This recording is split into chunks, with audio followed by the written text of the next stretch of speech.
நண்பர்கள் அனைவருக்கும் வணக்கம். Trading in the zone by Mark Douglas. Chapter 7ஓட கண்டினியூஷனை இந்த வீடியோவில் பார்க்கலாம். உங்கள்கிட்ட பேசிகிட்டு இருக்கிறது சத்யன் ரெங்கநாதன்.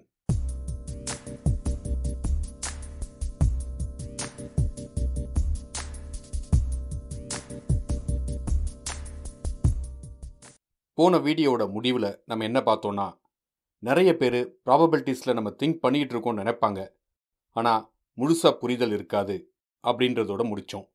அதை இன்னும் தெளிவாக புரிஞ்சிக்கணும் அப்படின்னா அதுக்கு ஒரு உதாரணம் பார்க்கலாம். பாப்னு ஒரு ட்ரேடர் இருக்கார்.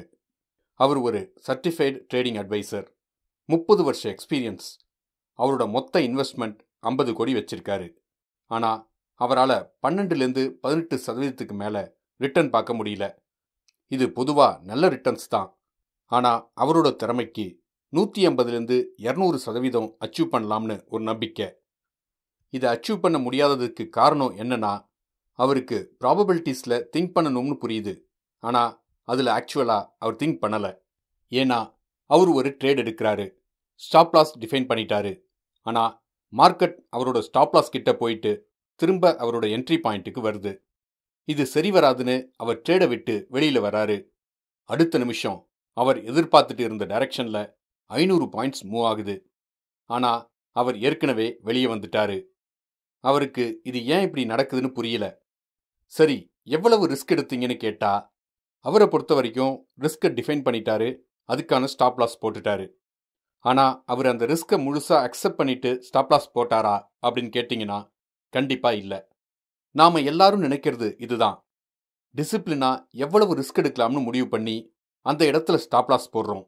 ஆனால் ஸ்டாப் லாஸ் போட்டதுனால மட்டும் நம்ம முழுசாக டிசிப்ளினாக ரிஸ்க்கை அக்செப்ட் பண்ணிட்டோம்னு அர்த்தம் இல்லை. ஸ்டாப் லாஸை போட்டுட்டு கண்டிப்பாக ஸ்டாப் லாஸ் அடிக்காதுன்னு, மார்க்கெட் நமக்கு ஆப்போசிட்டாக போகாதுன்னு நினைக்கிறோம். பாபை பொறுத்த வரைக்கும் அவர் முழுசாக அந்த ஸ்டாப் லாஸை அக்செப்ட் பண்ணாதனால்தான் மார்க்கெட் திரும்ப என்ட்ரி பாயிண்ட்டுக்கு வந்த உடனே அவர் வெளியே வந்துடுறாரு. நம்மளில் பல பேர் இதே ஆட்டிடியூடில் தான் ட்ரேடிங் பண்ணுறோம். ஆனால் ப்ராபபிலிட்டிஸில் திங்க் பண்ணணும்னா முதல்ல நாம் ரிஸ்க்கை அக்செப்ட் பண்ணிக்கணும். இல்லைனா எதெல்லாம் நடக்க சாத்தியம் இருக்குன்ற கோணத்தில் நம்ம மூளை யோசிக்காது. அதுக்கு நாம் ட்ரெயின் பண்ணிட்டோம்னா நமக்கு தெரியாமல் பல விஷயங்கள் இருக்குன்றத உணர்ந்துடுவோம். அந்த விஷயங்கள் எல்லாத்தையும் நம்மளால் கண்ட்ரோல் பண்ண முடியாது அப்படின்றத புரிஞ்சுக்கிட்டு மார்க்கெட்டோட ஃப்ளோவில் நாம் இருப்போம். அடுத்து என்ன நடக்க போகுதுன்னு நமக்கு தெரியும்னு நினைக்கிறதோ, இப்படி போகலாம்னு அஸ்யூம் பண்ணுறதோ ஒரு ட்ரேடராக நம்மளை மார்க்கெட்டோட ஃப்ளோலேருந்து வெளியே தள்ளிடும்.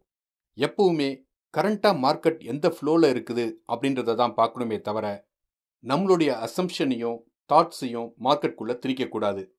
ப்ராபபிலிட்டிஸில் திங்க் பண்ணுற ட்ரேடர்ஸ் யாருமே இந்த மாதிரியான எண்ணங்களை வச்சிக்க மாட்டாங்க.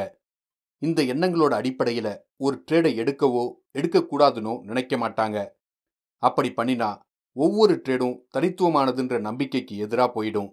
அதனால் அடுத்து என்ன நடக்கும்ன்றது யாருக்குமே தெரியாதுன்ற உண்மையை அவங்க நல்லா உணர்ந்து இப்படி தான் நடக்கும்னு அஸ்யூம் பண்ணவே மாட்டாங்க. அப்போ ஏன் பல பேர் மார்க்கெட் அனாலிசிஸ் மேலே அவ்வளவு ஆர்வம் காட்டுறாங்க? ஏன்னா அது ஒரு நிச்சயத்தன்மையான உணர்வை கொடுக்குது. இந்த வேரியபிள்ஸ் இப்படி இருக்கா, அப்போ மார்க்கெட் இப்படி தான் மூவ் ஆகும்னு அனாலிசிஸ் ஒரு பிம்பத்தை கொடுக்குது. அதாவது நிச்சயமே இல்லாத ஒரு இடத்துல அனாலிசிஸை பயன்படுத்தி ஒரு நிச்சயத்தன்மையை கொண்டு வர நாம் ட்ரை பண்ணுறோம். ஆனால் நிச்சயம் இல்லாதது தான் மார்க்கெட்னு நாம் அக்செப்ட் பண்ணிட்டோம்னா நாம் தேடுற நிச்சயத்தன்மை தானாக வந்துடும். ஒவ்வொரு ட்ரேடும் யூனிக்கானதுன்னு உணர்ந்துடுவோம். மார்க்கெட் பற்றின ஏமாற்றம் தானாக ஒரு முடிவுக்கு வந்துடும். அடுத்தது என்ன? தவறுகள் தெரிஞ்சிடும். நம்பிக்கையோடு ட்ரேட் பண்ணுவோம். கன்சிஸ்டன்ட் வெற்றி தான். ஒரு ட்ரேடுக்குள்ளே என்ட்ராகிறதுக்கு முன்னாடி ரிஸ்க் டிஃபைன் பண்ணாதது தான் ட்ரேடிங்கில் நடக்கிற காமன் மிஸ்டேக். இப்போ மார்க்கெட்டில் எது வேணும்னாலும் நடக்கலாம்னு நாம் தெரிஞ்சுக்கிட்ட பட்சத்தில் நமக்கு கிடைக்கிற எட்ஜ் ஒர்க் ஆகுமா இல்லையான்னு தெரிஞ்சுக்கிறது இன்னும் ஈஸி இல்லையா? ஆனால் இதையெல்லாம் ஏன் நாம் செய்ய மாட்டோம்?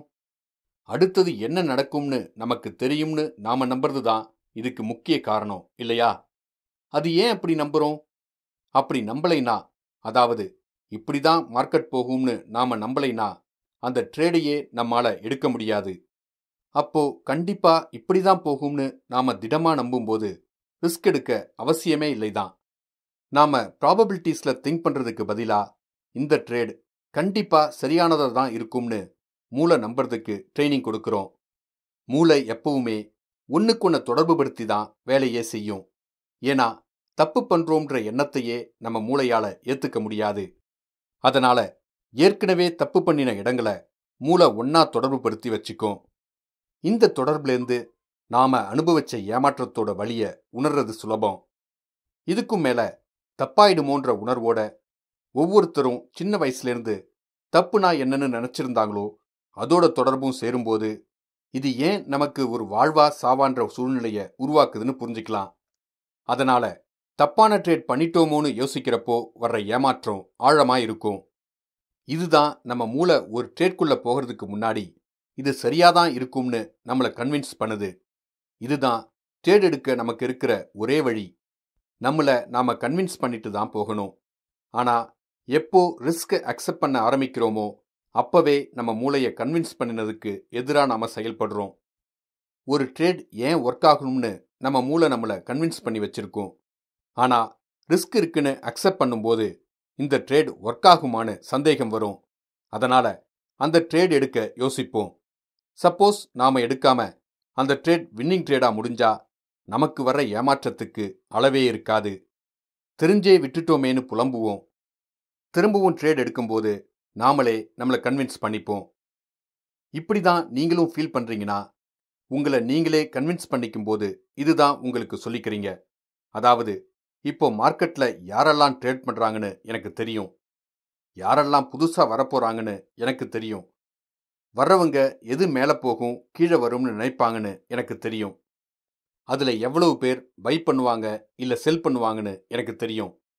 இவ்வளவு தெரியறதுனால இவங்க எல்லாரும் இப்படிதான் பிரைஸை அஃபெக்ட் பண்ணுவாங்கன்னு நான் முடிவு பண்றேன். இதை தான் உங்களுக்கு நீங்களே சொல்லிக்கிறீங்க. இதை இப்போ கேட்கும்போது உங்களுக்கு எப்படி இருக்கு? இதெல்லாம் அபத்தமா தோணுது இல்லையா? ப்ராபபிலிட்டிஸ்ல திங்க் பண்ணும்போது உங்களை நீங்களே கன்வின்ஸ் பண்ண தேவையிருக்காது.